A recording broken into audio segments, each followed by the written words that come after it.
The red numbers flashing across your screens aren't just the tremors of an ordinary market panic. They are the visible aftermath of months of secret diplomacy, hidden maneuvers, and critical decisions made behind closed Kremlin doors, all culminating in a single, devastating night. On October 8, the MOEX Russia index plunged over 4%, collapsing to its lowest level since September 2022. In mere hours, 1.3 trillion rubles, nearly $160 billion, vanished from Moscow's stock exchange. But what unfolded that night wasn't a mere fluctuation or a wave of emotional sell-offs. It was something far deeper, a seismic rupture in global confidence toward Russia. That $160 billion wasn't just money disappearing into thin air. It was the silent declaration of bankruptcy for an empire once brimming with ambition. This wasn't an impulsive reaction, it was a cold, calculated evacuation of international capital.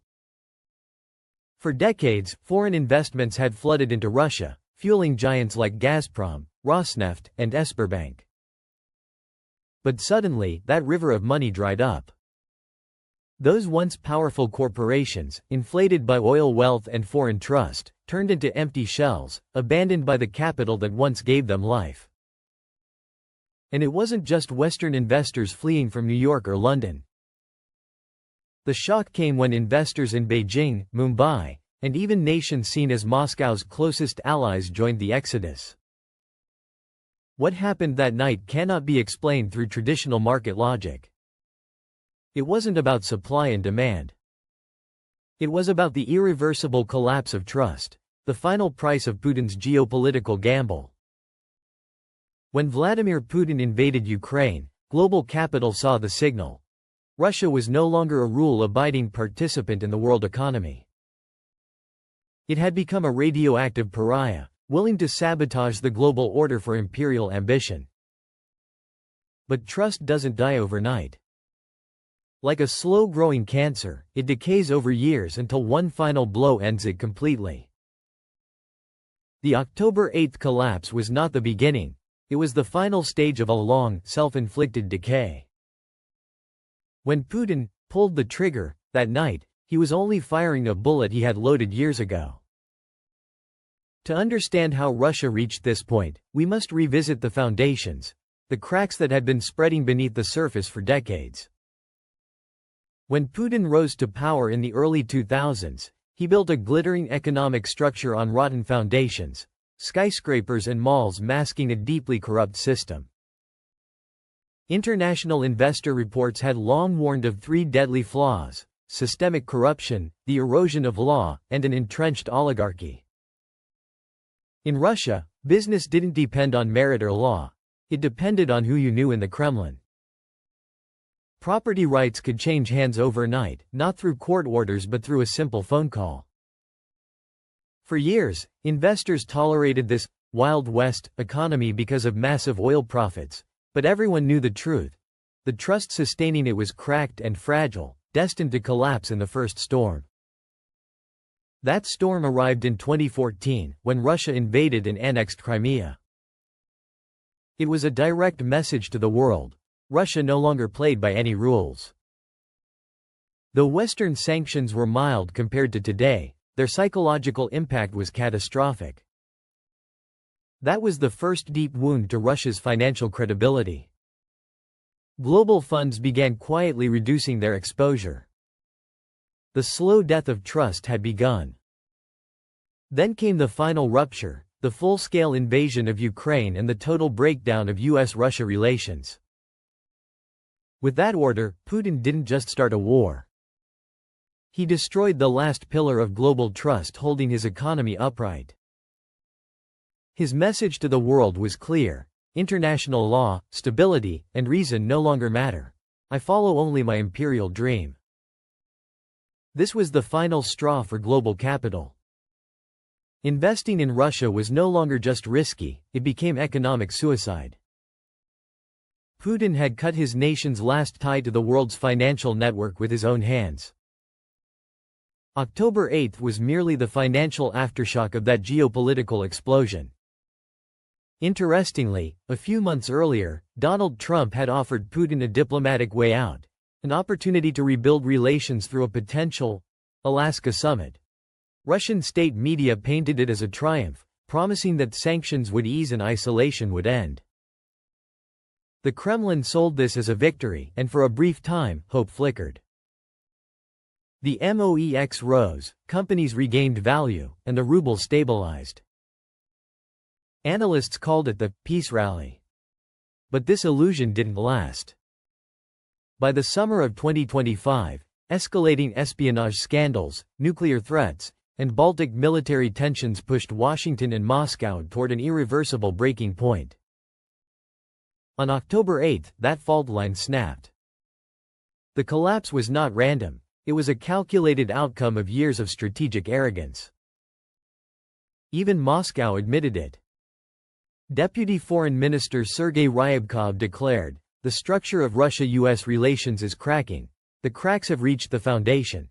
That single statement shattered investor confidence completely. Within hours, Russia's corporate giants began to crumble. Gazprom fell 4.1%, Sberbank 4.9%, Rosneft 2.5%, Aeroflot 5%, and Severstal nearly 5%. Other key players like MTS and Rostelecom lost over 6%. But beneath the numbers was a deeper signal that global markets understood instantly: the era of doing business with Russia was over. This wasn't about sanctions or oligarch lists. It was a symbolic branding of Russia itself as uninvestable. Global funds, pension portfolios, and safe haven investors all received the same message: this part of the world map is now marked off limits. And the most shocking part? The capital flight wasn't just Western. Even Beijing and New Delhi, Moscow's supposed lifelines, began quietly pulling their money out. Kazakhstan, one of Russia's most loyal allies, joined the liquidation race, desperate to escape the financial fallout. This wasn't panic. It was rational survival, the instinct to be the first to leave a sinking ship. Meanwhile, secondary shocks fanned the flames. Ukraine's battlefield victories rattled Russian defense confidence. Refinery fires and fuel shortages exposed cracks in domestic production. These weren't just coincidences, they were signs of an economy running out of fuel both literally and metaphorically. Individually, these might not have caused a crash. But combined with the diplomatic catastrophe, they formed a perfect economic storm, wiping out hope, accelerating the collapse, and sealing its permanence. That night, Moscow's stock market didn't just lose money, it lost meaning.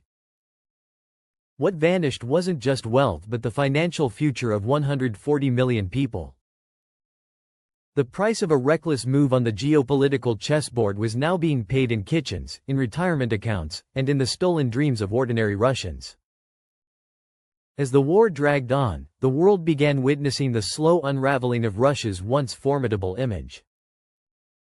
What was once projected as a mighty superpower began to crumble from within. Cities across the nation faced severe shortages, basic goods vanished from store shelves, and inflation devoured the savings of ordinary citizens. Factories that once powered Russia's economy stood silent, either cut off from global supply chains or abandoned by investors who no longer saw a future in Moscow's markets. Inside Russia, state propaganda continued to promise victory. Every evening, the television screens blazed with patriotic songs, bold declarations, and inflated success stories. Yet, behind those bright images lay a grim truth. Thousands of soldiers never returned home, entire regions mourned their youth, and whispers of dissent grew louder despite harsh censorship. The promise of glory had turned into a reality of grief and fear. Internationally, Russia's alliances began to thin. Nations that had once maintained neutral or friendly ties started distancing themselves, wary of Western sanctions and the unpredictability of Kremlin's decisions. Even among its traditional partners, trust eroded. The global stage that once offered Russia influence and prestige now reflected only isolation. The economic impact was catastrophic. With trade routes disrupted and the ruble in freefall, Russia became increasingly dependent on China, not as an equal ally, but as a subordinate partner. Beijing provided lifelines in trade and technology, but on its own terms. What was once a vision of strategic cooperation turned into quiet submission. Russia had traded its independence for survival. The propaganda that had fueled the war began to lose its grip on the people. As the lies unraveled, citizens turned their frustration toward the very system that had promised them strength. The state's machinery of control intensified, new laws silenced voices of opposition, journalists vanished, and protests were swiftly crushed. Yet, despite all attempts to suppress it, a silent question lingered in the hearts of millions: was it worth it? By the time the dust settled, the image of Russia as an unshakable power had faded. Its economy stood battered, its military exhausted, and its people disillusioned. The world no longer feared Russia, it pitied it. The invasion that was meant to restore dominance instead marked the beginning of a slow, irreversible decline. And in that decline, a new reality emerged. While Moscow weakened, Beijing grew stronger. China observed, learned, and expanded its influence quietly across Asia, Africa, and beyond. The balance of power shifted, not through open war, but through patience, trade, and strategy. The very partner Russia once thought it could control had become its master. The world had changed forever, and so had Russia's place within it. And so, from the first thunder of jets above the Pacific to the final echoes of economic collapse, the story comes full circle. What began as a bold gamble to reshape global power ended as a cautionary tale of ambition undone by arrogance. Russia's decision to arm and embolden China for an aerial strike on Taiwan did not tilt the balance in its favor.